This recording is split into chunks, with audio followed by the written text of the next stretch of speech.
주시는 참된 만족을 발견할 수 있는 귀한 시간 될 수 있도록 인도하여 주십시오. 온전히 처음부터 마치는 시간까지 주님만이 영광 받으시기를 소원합니다. 예수님 이름으로 기도드립니다. 아멘. 할렐루야. 네. 지난주 그 주일이 2월 28일이었습니다. 2월 28일이라고 2월 달에 여러분들을 만나 뵀는데 오늘은 3월의 첫날로서 3월 첫째 주일로서 모이게 됩니다. 그래서 2월 달과 3월 달 느낌이 저는 항상 좀 다른 것 같아요. 그렇지 않나요? 2월 달까지 하게 되면 봄이라기보다는 좀 겨울에 가깝다는 그런 느낌이었다가 3월 달 딱 되고 나면 정말 이제 봄이 시작됐네 라는 그러한 생각이 들곤 합니다. 저는 어렸을 때 제가 생각을 해보게 되면 저는 여름과 겨울을 좋아했던 것 같습니다.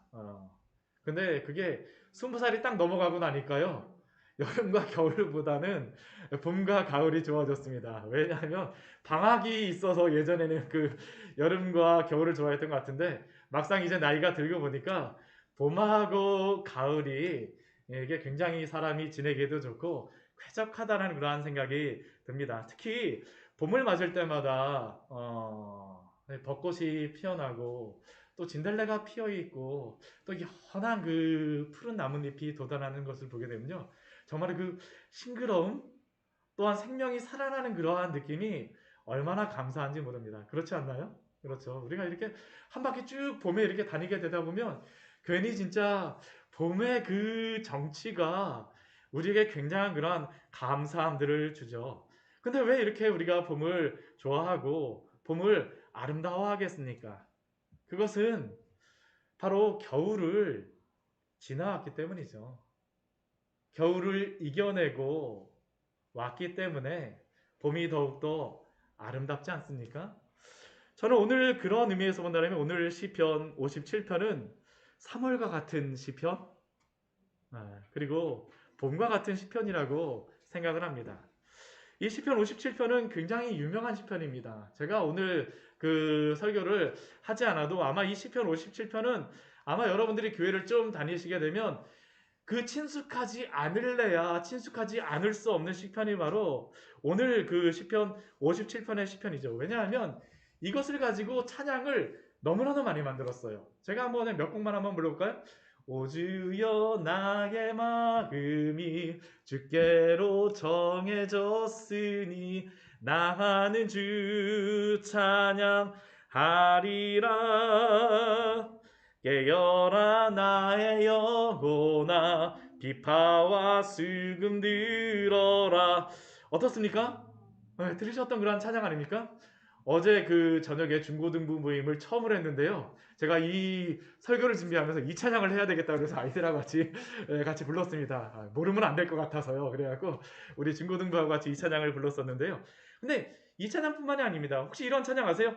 내가 만민 중에 오 주께 감사하며 주님을 찬양하리 열방 중에서. 뒤에 말씀해 보게 되면 주의 인자는 커서 하늘에 미치고 주의 진리는 넓은 궁창에 이르나니. 이것도 우리 시편 57편 우리 7절 우리 8절 9절 이 뒤에 있는 그러한 시편입니다. 또한 이것뿐만이 아니죠. 일어나 새벽을 깨우리라 지금 너희가 하나 될 때이니. 들어보셨나요? 제가 이렇게 몇 곡만 했는데도 이것 말고도 이 시편 57편을 가지고 불려졌던 그 지어졌던 찬양이 얼마나 많은지 모릅니다. 얼마나 많은지 몰라요. 나의 마음이 확정되고 확정되어 싸우니 하면서 부르는 그러한 찬양도 있죠. 얼마나 이게 유명한 시편인지 모릅니다. 정말로 주옥과 같은 그러한 시편이죠. 그런데 이 시편 57편이 이렇게 많은 사람들이 이 찬양을 가지고 노래하는 이유가 있습니다. 왜 그럴까요? 봄과 같이 겨울을 이기고 나온 다윗의 고백이 바로 이 시편 가운데에 있기 때문입니다. 우리 오늘 이 시편 57편 말씀을 보게 되면요. 표제어가 있습니다. 이 앞에 이 시편을 지었을 때 왜 이 시편을 짓게 됐는지, 어떠한 환경 속에서 이 시편을 지었는지 알려주는 그러한 것이 있는데요. 우리 57편 앞에 우리 성경책 말씀에 보게 되면 이렇게 적혀 있어요. 다윗의 믹담시. 이 믹담이라는 그러한 의미는 이게 가리다라는 의미가 있어서 이게 속죄시라고도 생각을 하기도 하고요. 또 한 가지는 무슨 의미가 있냐면 황금이라는 의미도 있습니다. 어원에서도 나왔다고 생각을 해요. 그래서 이게 황금과 같은 시. 그래서 이 시편을 참 좋아하는 것 같아요. 그리고 또 뒤에 말씀해 보게 되면 인도자를 따라 다스헷에 맞춘 시라고 하고 있는데요. 이 다스헷이라는 이 의미는 무엇이냐면 알이라는 게 우리의 노우하고 똑같습니다. 노우. 그리고 다스헷이라는 그런 의미가 멸망시키다라는 의미인데요. 멸망시키지 마소서. 멸망시키지 않기를 바라는 그러한 마음을 염원을 가지고 불렀던 시편이 바로 이 시편입니다. 왜 다윗이 멸망시키지 마소서 이러한 마음을 가지고 불렀을까? 그 뒤에 보면 배경을 분명히 말하고 있죠. 왜 그렇습니까? 다윗이 사울을 피하여 굴에 있었을 때에, 그것은 바로 다윗이 사울을 피하여서 굴에 있었을 때에 지은 시편이 바로 이 시편 57편의 시이기 때문입니다. 다윗의 인생에서 보게 되면 굴 속에 있었던 그러한 것이 두 번이 나옵니다. 우리 사사기 22장하고 24장에서 나오는데요. 사사기 사무엘상 22장과 24장에서 나오는데 사무엘상 22장에서는 압둘람 굴에서 지었던 그러한 시고요.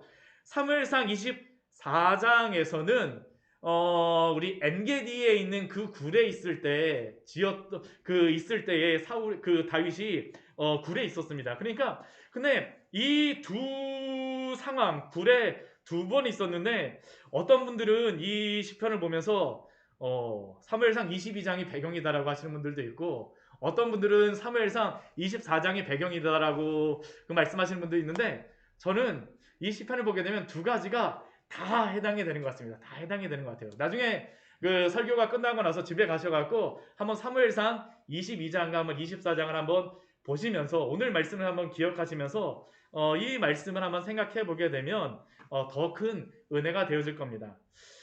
우리가 이 동굴이라고 하는 이곳, 다윗이 지금 사울에게 쫓기고 있는 이 상황 가운데에 그의 삶이 어떠했을까요? 정말 쉽지 않은 그러한 상황이었을 겁니다. 그렇죠? 다윗이 지금 두 번을 이사를 했습니다. 그렇죠? 굴에서 굴로 이사를 했어요. 우리는 이사를 하면 어디로 다 이사를 하고 싶습니까? 좋은 집에서 더 좋은 집으로 이사하고 싶은데 다윗은 사실은 그렇지 않아요. 굴에서 굴로. 그곳은 결코 쾌적한 그러한 장소가 아닙니다. 침대에 소파에 식탁을 갖추고 있는 그러한 생활을 할 수 있는 곳도 아니고 분명히 불편한 장소입니다. 더군다나 누가 쫓고 있습니까? 사울이 쫓고 있어요. 사울이.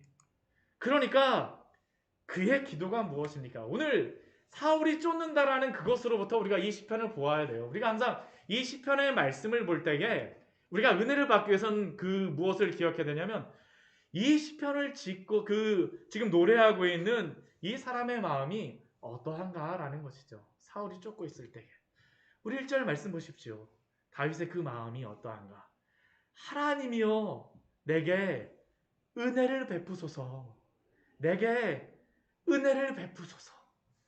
내 영혼이 주께 피하되 주의 날개 그늘 아래서 이 재앙들이 지나기까지 피하리이다 라고 다윗이 오늘 시편에서 고백하죠.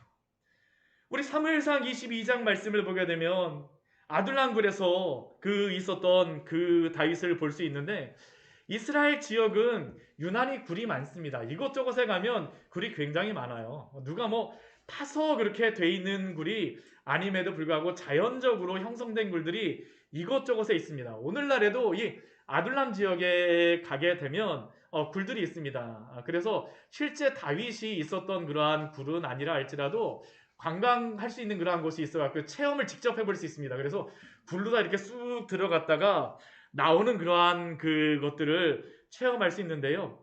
그런데 이렇게 다윗이 이 아둘람굴로 피하였을 때 배경이 언제냐 하면 사무엘상 그 22장의 배경이 그 우리가 금요일 날 우리가 말씀을 보았었는데요.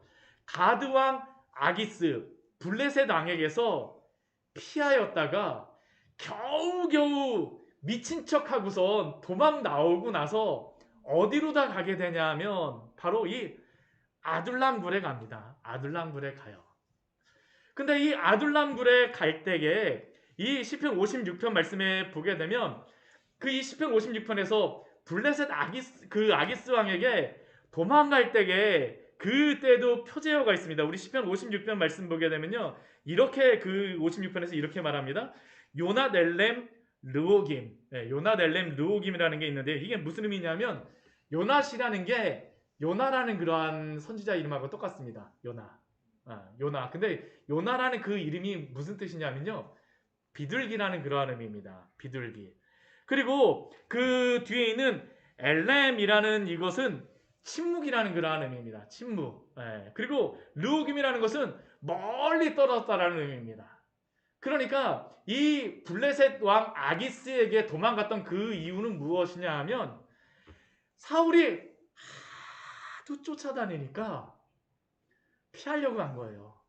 멀리 떨어진 침묵의 비둘기처럼 거기라도 가서 어떻게 좀 한번 쉬어봐야 되겠다라는 게 바로 다윗의 그러한 마음이었었죠. 그런데 블레셋 왕에게 도망갔을 때에 그 결론은 무엇일까요? 쉬지 못해요. 침묵하지 못합니다.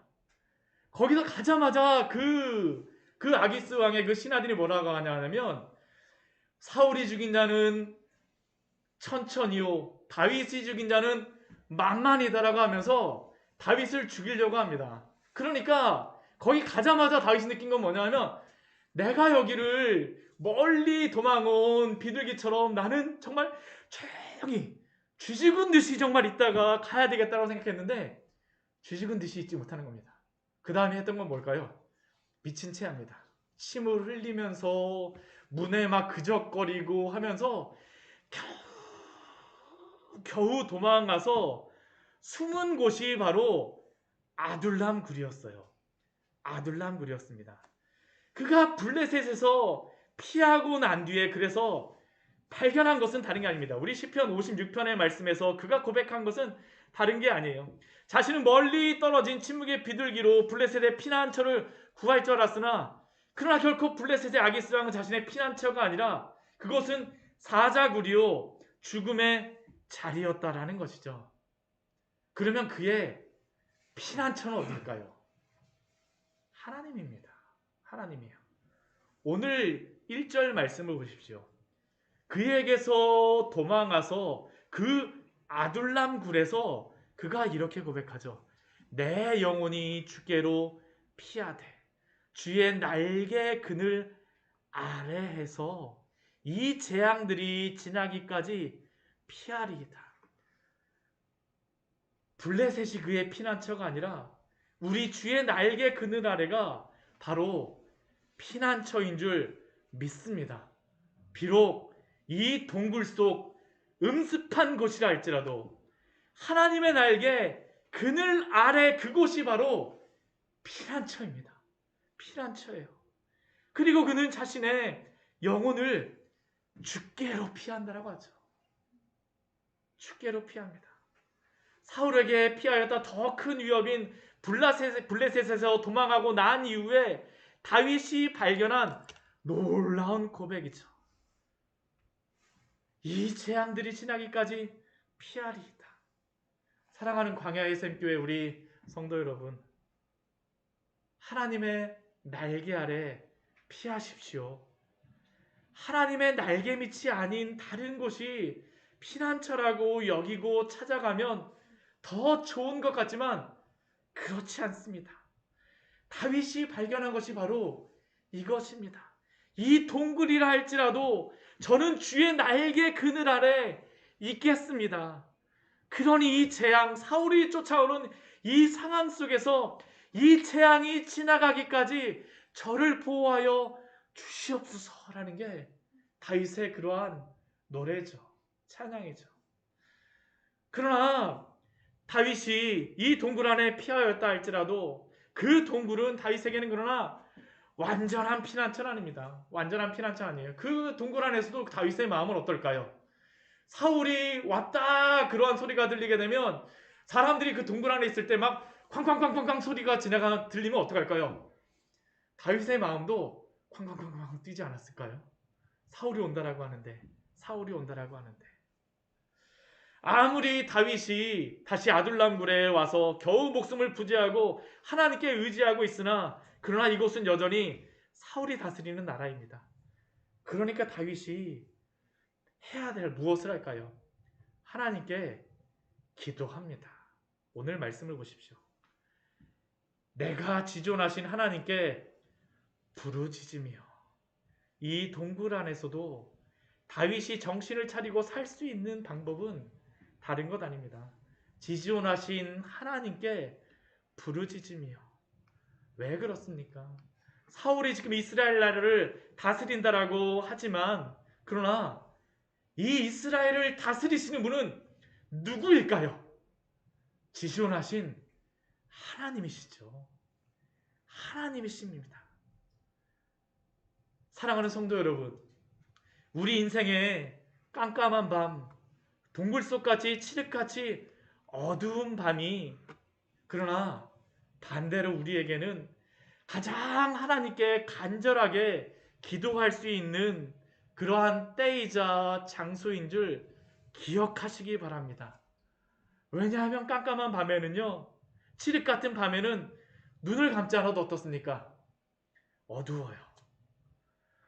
보이지 않아서 두렵기도 하지만 그러나 동시에 이 세상도 보이지 않기 때문에 오직 하나님만을 의지할 수 있죠. 오직 하나님께 부르짖을 수 있습니다. 기도할 수 있습니다. 왜냐하면 모든 것을 이루시는 하나님 때문에 그렇게 할 수 있는 것입니다. 선지자 예레미야를 기억하십시오. 우리 가장 눈물의 선지자라고 하면서 가장 그 온몸으로 그 어려움을 겪었던 그 예레미야 선지자, 그의 기도가 어떡할까요? 우리 기도할 때마다 이 말씀 우리 많이 부여잡고 기도하지 않습니까? 너는 내게 부르짖으라. 내가 내게 응답하겠고 내가 알지 못하는 크고 은밀한 일을 내게 보이리라. 왜 하나님이 부르짖으라고 말씀하실까요? 그것은 예레미야 33장 2절 말씀을 보면 알 수 있어요. 이를 행하시는 여호와, 그것을 만들어 성취하시는 여호와, 그의 이름을 여호와라 하는 이가 이와 같이 이르시도다. 이를 행하시는 여호와 때문에 그를 바라보며 기도하는 것이죠. 이 세상 모든 만물과 이 세상 모든 일들이 하나님의 창조와 섭리 속에 만들어지고 성취되어지는 것을 믿기 때문입니다. 그것을 성취하시는 여호와 때문에 기도하는 것이죠. 가장 어두운 때가 바로 우리가 기도해야 될 때이며 부르짖어야 될 때임을 기억하십시오. 하나님이 우리에게 말씀하셨어요. 하나님이 어떠한 분이십니까? 오늘 이렇게 부르짖으라고 말씀하실 때 하나님이 어떠한 분이신지를 말씀해 주세요. 우리 다윗의 그 고백이 그렇죠. 우리 3절 말씀, 이렇게 기도하고 난 다음에 다윗의 고백이 있습니다. 무엇이라고 우리 고백합니까? 우리 3절 말씀 같이 한번 읽어볼까요? 그가 하늘에서 보내사 나를 삼키려는 자의 비방에서 나를 구원하실지라. 하나님을 바라보니까 어떻습니까? 나를 구원하신 하나님이세요. 나를 구원하신 하나님이십니다. 하나님이십니다. 지존하신 하나님이십니다. 전능하신 하나님이십니다. 그 하나님은 어떤 하나님이십니까? 인자와 진리를 보내시는 하나님이세요. 인자가 무슨 의미입니까? 우리 헤세드라는 그러한 단어이죠. 언약적인 사랑입니다. 언약적인 그러한 자비하심이에요. 우리는 아침 저녁으로 어떻습니까? 오늘 아침에 뭐뭐 해줄게 라고 이야기해도 저녁 때 되면 어떤 상황이 철석같이 약속했음에도 불구하고 저녁 때 되면 바쁜 일 생기면 어떡합니까? 때로는 약속을 못 지킬 때도 있어요. 근데 우리 하나님은 어떤 분이실까요? 그렇지 않으세요. 하나님의 인자하심이라는 것은 우리와 같이 변하지 않는 그러한다는 의미입니다. 하나님의 사랑은 변하지 않는 사랑입니다. 이게 바로 인자하심이에요. 변하지 않아요. 하나님은 우리의 여러 가지 상황과 상관없이, 우리의 성품과 상관없이 하나님은 당신의 사랑을 오늘도 베풀어 주십니다. 오늘도 베풀어 주세요. 이 진리라는 의미도 바로 그러한 의미입니다. 이 진리라는 의미가 이게 에메트라는 그러한 단어인데요.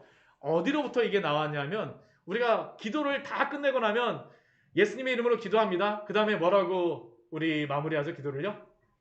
아멘이라고 기도하죠. 이 진리라는 의미가 바로 아멘이라는 단어로부터 나왔어요. 맞습니다. 신실합니다. 변하지 않습니다. 하나님은 바로 이러한 분이세요.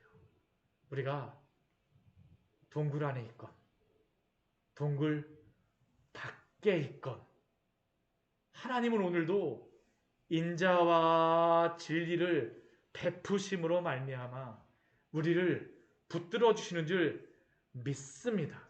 하나님의 성품에 따라서 우리를 구원하여 주시는 겁니다. 그러나 다윗이 이렇게 하나님 앞에 하나님의 인자와 진리에 의지하여서 기도하고 있지만 다윗이 있는 그 동굴은 어떠한 곳일까요? 오늘 말씀을 보게 되면 다윗이 있는 그 동굴이 어떠한 곳인지를 우리에게 말씀하여 줍니다. 어떠한 곳일까요? 우리 4절서부터 우리 6절까지의 말씀을 보게 되면 다윗이 지금 처하고 있는 그 상황을 이렇게 말씀합니다. 내 영혼이 사자들 가운데에서 살며 내가 불사르는 자들 가운데에서 누웠으니 곧 사람의 아들들 중에라. 그들의 이는 창과 화살이요 그들의 혀는 날카로운 칼 같도다. 우리가 식사할 때 여러분들 누구랑 같이 식사를 하고 싶으십니까? 좋아하는 사람하고 같이 식사하고 싶으세요? 아니면 마음이 아주 부담스러운 사람하고 식사하고 싶으십니까? 좋아하는 사람하고 식사하고 싶죠. 당연히 그렇습니다. 근데 오늘 4절 말씀을 보게 되면 다윗은 식사하는 정도가 아닙니다. 밥 먹는 정도가 아니에요. 다윗이 어디에서 살고 있습니까? 사자들 가운데 살고 있어요. 라이온입니다. 진짜 사자예요. 사자들 가운데 살아요. 그리고 어떠한 가운데 그 주변에 룸메이트가 누구냐 하면요. 다윗의 룸메이트가 누굽니까? 불사르는 자들입니다. 불사르는 자들이요. 왜 사자들하고 불사르는 자들이라고 했을까요? 우리 이거 한번 말씀 한번 보도록 할게요. 우리 그 사무엘상 우리 22장 말씀 한번 같이 한번 보도록 할게요. 사무엘상 22장 말씀. 우리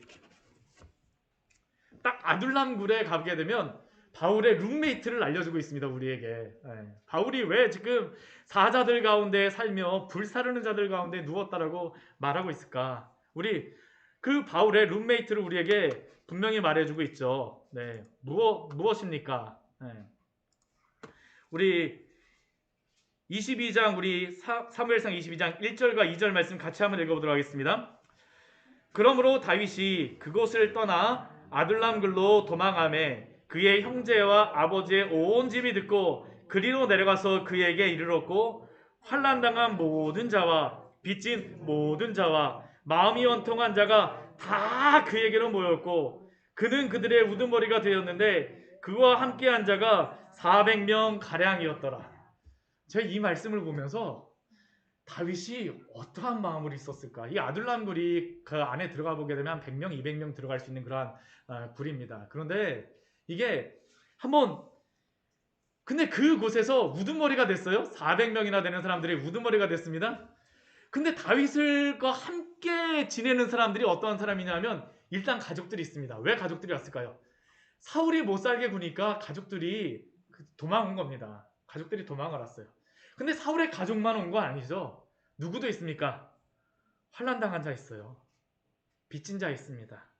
원통한 자 있어요. 이러한 사람들의 특징이 무엇일까요? 누가 나한테 한마디만 해봐라. 내가 가만히 두나? 하면서 한마디 하게 되면 어떻습니까? 막 두 마디 세 마디 하는 그러한 특징이죠, 사실은. 물론 마음이 아파가고 참 그러한 사람이 있을 수도 있으나, 그러나 이 사람들이 환난당하고 빚지고 마음이 원통한 그러한 사람들이 모여 있으니까 사실은 한마디 두 마디 하다 보면 어떨까요? 정말 사자들 같이 막 말하기도 하고 정말 불사르는 그러한 성격도 진짜 가지고 있었을 것입니다. 이 안에 있었을 수밖에 없죠. 실제로 다 그 뒤에 말씀에 우리 사무엘상 우리 한 30장 말씀 보게 되면요. 다윗이 이게 블레셋에게 같이 전쟁하러 갔다가 그의 가족과 그러한 모든 사람들이 붙잡혀 갑니다. 그를 따르던 사람들의 그런 가족들도 붙잡혀 가요. 그러자 이 사람들이 하는 첫 번째 행동이 무엇인지 아십니까? 다윗을 몇 년 동안 같이 있었음에도 불구하고요. 돌을 들어서 던져서 죽이려고 합니다. 다윗을. 정말 불사르는 자들이죠. 불사르는 자들입니다. 그것뿐이 아니에요. 우리 사무엘상 우리 23장 말씀을 보게 되면요. 무슨 말씀이 나오고 있냐면 이 주변에 다윗이 지금 유다 광야에 있는 건데 22장, 23장, 24장이 유다 광야에 있는 건데 여기는 다윗의 그런 홈그라운드입니다. 다 친척들이에요. 다. 그러니까 원래는 다 도와주는 사람들입니다. 그런데 그 도와주는 사람들 중에 그일라라는 그러한 그 지역의 사람들이 다윗에게 연락을 해요. 뭐라고 이야기하냐면 다윗, 우리가 지금 블레셋이 쳐들어가고 너무 힘들어. 그러니까 다윗이 어떻게 하냐면 그럼 우리가 가서 도와줄게 했는데요. 가서 도와줘서 블레셋에게 그 그일라 사람들을 구해줬거든요. 근데 구해주고 난 다음에 무슨 일이 있었는지 아세요? 그일라 사람들 중에 어떠한 한 사람이 사울에게 갑니다. 뭐라고 사울에게 가서 이야기했을까요? 다윗 여기 있어요. 기껏 와서 구해줬더니만 금방 사울에게 가서 이야기하죠. 그 뒤에 바로 나오는 말씀이 10광야에 있을 때 10사람들은 일부러 전령을 보내갖고 사울의 그 길을 다 알려주죠. 다윗은 그 주변에 같이 있었던 그 사람들뿐만 아니라 그 주변의 형제요 또 친척이라고 했던 사람들도 어떤 사람들입니까? 사자들 같죠. 불사르는 사람들 같아요. 동굴에 있습니다. 이게 바로 다윗의 상황이죠. 또한 우리 6절 말씀 보게 되면 또 누가 그를 어렵게 하냐 하면 그 다윗에게 그물을 준비하고 웅덩이를 팠다라고 합니다. 이 사람들은 누구일까요? 사울이겠죠. 사울과 그의 군사들. 어떻게 하든지 간에 다윗을 붙잡으려고 애쓰고 붙잡히기만 하면 어떻게 되겠습니까? 죽은 목숨이죠. 사울은 사냥꾼입니다. 다윗에게는 사냥꾼이에요. 지금 다윗은 그 노획되는 쫓기는 그러한 짐승과 같이 쫓기고 있다라는 게 바로 6절에서 우리에게 말하는 것이죠. 다윗의 상황입니다. 불 속에서 이러한 상황이에요. 이러한 상황 속에서 다윗이 무엇을 할 수 있을까요? 저는 사실은 우리가 이 질문 앞에 맞닿아 있다고 생각을 해요. 오늘도 우리가 그렇지 않습니까? 코로나 지나고 또 여러 가지 상황들, 정말 때로는 우리가 그렇게 믿었던 사람들이 우리를 배신할 때도 있어요. 정말 이 사람은 절대 그렇지 않을 거라고 생각했는데 정말 아침 저녁으로 바뀌어갖고 사자들 같은 불사르는 자들, 또한 우리에게 함정을 파고 있는 그러한 사람들. 근데 여러분들은 그러한 속에서 있게 되면 동굴 속에 있다라고 생각을 하죠. 나만 홀로 있어. 너무 힘들어. 너무 힘들어. 그때 우리는 어떻게 해야 되겠습니까? 오늘 이 시편이 그렇게 유명한 이유가 바로 이것 때문입니다. 이것 때문이에요. 이러한 상황 속에서 동굴 안에 있을 때에 오늘 7절과 8절 말씀이 놀라운 시편의 그러한 고백이죠. 우리 7절 말씀 우리 같이 한번 읽어보도록 할까요? 하나님이여 내 마음이 확정되었고 내 마음이 확정되었사오니 내가 노래하고 내가 찬송하리이다. 지금 이 굴 속에서 다윗은 무엇을 하냐면 내 마음이 확정되고 확정되었사오니 내가 노래하고 찬송하리이다. 다윗은 이 굴 속에 있지만 자신의 마음을 하나님께로 확고하게 합니다. 그리고 그 속에서 하나님께 노래하고 찬송합니다. 찬송해요. 그런데 그가 어떻게 이렇게 할 수 있냐라는 것이죠. 어떻게 이렇게 할 수 있어요? 어떻게 이렇게 할 수 있습니까? 그게 8절 말씀에서 그것을 말씀하고 있습니다. 8절 말씀에서. 우리 8절 말씀 같이 한번 읽겠습니다. 내 영광아 깰지어다. 비파와 수금아 깰지어다. 내가 새벽을 깨우리로다. 새벽을 깨우리로다. 우리 8절 말씀을 보게 되면 이 뒤에 말씀에 내가 새벽을 깨운다라는 이러한 고백이 있습니다. 근데 한번 생각해 보십시오. 새벽을 깨운다라 해서 깨울 수가 있나요? 새벽에 닭이 막 굽니다. 꾸끼요 꾸끼요 한다라고 새벽이 닭이 깨웠기 때문에 새벽이 일어나는 것입니까? 아니요. 새벽은 닭이 깨우든 무엇이 깨운다 해서 깨우는 게 아닙니다. 저절로 새벽은 와요. 저절로 옵니다. 그런데 다윗은 무엇이라고 얘기해요? 내가 새벽을 깨우리로다라고 고백합니다. 어떻게 새벽을 깨울 수가 있겠습니까? 이 새벽이 도대체 무엇입니까?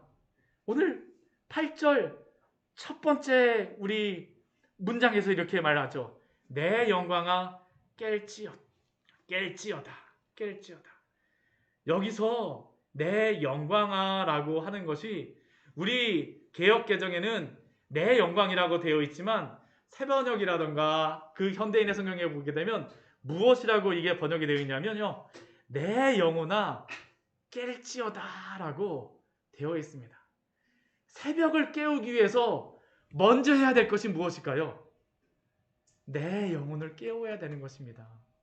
내 영혼을 깨워야 돼요. 우리가 깨워야 될 것은 새벽이 아니고요. 실제로 우리가 깨워야 될 것은 무엇입니까? 내 영혼을 깨워야 된다는 겁니다.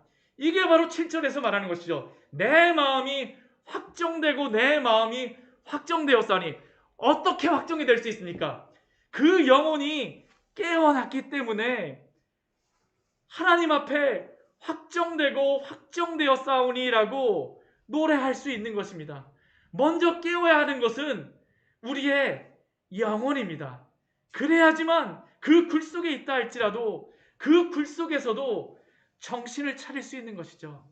사랑하는 성도 여러분, 우리는 우리의 영혼을 깨우는 것을 위하여서 노력하고 있습니까? 내가 깨울 수 없는 것을 깨우기 위해서 우리는 노력하고 있지 않나요?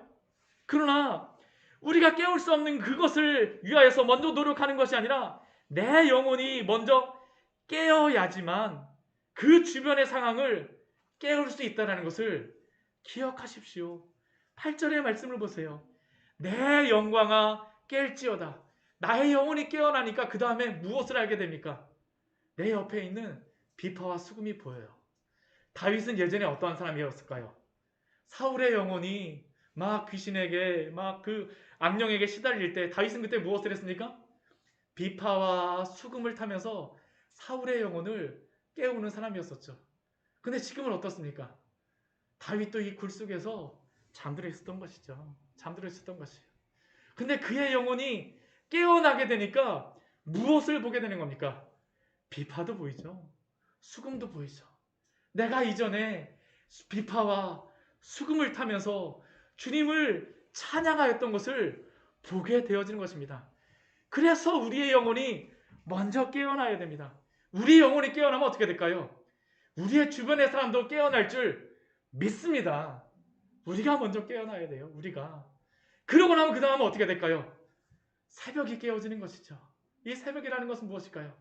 우리 주변의 여러 가지 상황과 환경입니다. 근데 우리는 어떻게 해요? 거꾸로 합니다. 내가 안 깨어나는 이유는 이 사람 때문에 안 된다라고 얼마나 우리 원망을 해요. 이 환경 때문에 안 된다라고 얼마나 원망을 합니까? 그런데 오늘 말씀을 보십시오. 무엇이 먼저 깨어나야 됩니까? 내 영혼이 깨어나야 됩니다. 내 영혼이 깨어나야 돼요. 저는 우리 광야의 샘교회에 속한 모든 성도님들의 영혼이 깨어나는 그 축복이 있기를 축원드립니다. 이것이 먼저입니다. 이것이 먼저예요. 그렇다면 내 영혼이 언제 깨어나겠습니까? 이게 더 중요한 것이죠. 이게 더 중요한 것입니다. 우리 내 영광아 깰지어다라고 되어 있는데 이 내 영광은 그 카보드라는 그런 뜻입니다. 무겁게 눌린다는 그런 의미예요. 무겁게 눌린다는 것입니다. 근데 내 영광아 깨려면 무엇에 무겁게 눌려야지 내 영혼이 깨어날까요? 하나님의 영광을 볼 때죠. 하나님의 영광을 볼 때입니다. 우리 10절과 11절 말씀 우리 같이 한번 읽어보도록 하겠습니다. 무릇 주의 인자는 커서 하늘에 미치고 주의 진리는 궁창에 이르나이다. 하나님이여 주는 하늘 위에 높이 들리시며 주의 영광이 온 세계에 높아지기를 원하나이다. 다윗은 지금 이 상황 속에서 자신의 영혼과 자신의 상황을 보는 게 아닙니다. 누구를 볼 때 깨어나는 겁니까? 하나님의 영광을 볼 때 깨어나는 것이에요.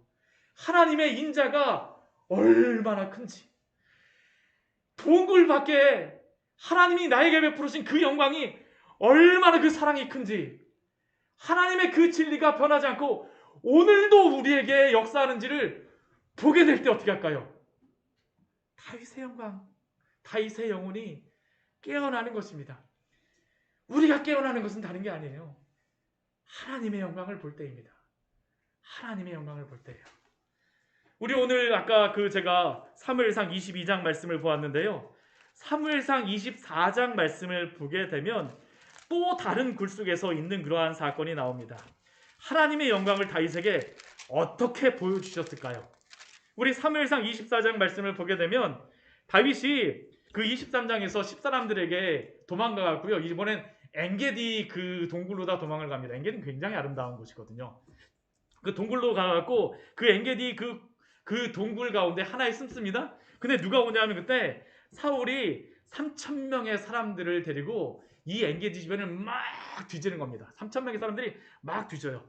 막 뒤지고 할 때 그 엔게디 굴에 숨어있던 다윗은 무엇을 들었을까요? 3,000명 사람들의 발자국 소리를 들었을 것입니다. 다윗 잡아라! 다윗 잡아라! 야 어디에 있는지 빨리 찾아봐! 다윗 잡아라! 그래서 쾅쾅쾅 거리면서 막 뛰어다녔을 거 아니에요. 그렇죠? 근데 그때 다윗의 마음은 어땠을까요? 두려웠을 것입니다. 너무나도 무섭죠. 근데 그때 하나님이 하신 것이 무엇일까요? 오늘 말씀을 보게 되면요. 이 사무엘상 24장 말씀을 보게 되면 그 3,000명의 사람들을 데리고 다윗이 사울이 갔을 때에 3절 말씀을 보게 되면 무엇이라고 나오냐면 사울이 길가 양의 우리에 이르러서 불이 있어서 그 안에 들어갔다라고 합니다. 근데 사울이 왜 들어갔을까요? 사울이 뒤를 보러 들어가니라. 화장실 갔다라고 생각을 해요. 화장실 갔다라고. 그냥 굴은 어떠한 장소입니까? 사울에게는요. 화장실과 같은 장소예요. 그런데 이 굴 안에 누가 있었을까요? 다윗이 숨어 있었습니다. 다윗이. 그 속에서 어떤 일이 벌어질까요? 다윗이 사울을 죽일 수 있음에도 불구하고 살려주고 놓아줍니다. 우리 이 말씀이 저는 얼마나 은혜가 되냐면요. 나중에 사울이 이것을 압니다. 사울의 옷자락을 이렇게 베어요. 옷자락을 베입니다. 그리고 나서 다윗이 사울에게 이렇게 이야기하죠. 우리 24장, 우리 사무엘상 24장 11절 말씀에 다윗이 사울에게 이렇게 말합니다. 우리 같이 한번 읽어볼까요? 내 아버지여 보소서, 내 손에 있는 왕의 옷자락을 보소서. 내가 왕을 죽이지 아니하고 겉옷자락만 베었은즉 내 손에 악이나 죄가가 없는 줄을 오늘 아실지니이다. 왕은 내 생명을 찾아 해하려 하시나 나는 왕에게 범죄한 일이 없나이다.